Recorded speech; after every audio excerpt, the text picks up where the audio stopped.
ఎవరి ముందు మనం నిలబడినా సరే, మీ బంధువులే అవ్వచ్చు, మీ స్నేహితులే అవ్వచ్చు, మీ సహ పనివారే అవ్వచ్చు, ఎవరి ముందు మీరు నిలబడినా దేవుని గురించి మాట్లాడటానికి సిగ్గు పడకూడదు. నువ్వు నమ్ముకున్న దేవుని గురించి మాట్లాడు.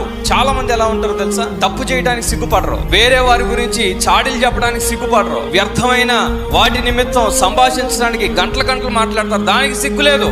దేవుని గురించి చెప్పమంటే ఎక్కడ లేని సిగ్గు.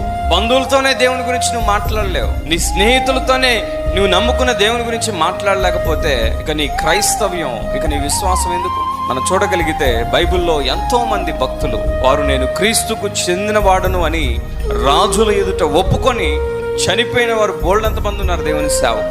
మరి ఏమాత్రం కూడా సిగ్గుపడలేదు యేసుక్రీస్తు నామాన్ని ఉచ్చరించడానికి. అందుకే పౌలు అంటాడు, సువార్తను గురించి నేను సిగ్గుపడువాడను కాను అని అన్నాడు. అధికారుల ముందు నిలబడ్డాడు, రాజుల ముందు నిలబడ్డాడు. పౌలు ఏమాత్రం సిగ్గుపడకుండా దేవుని వాక్యాన్ని ప్రకటించాడు.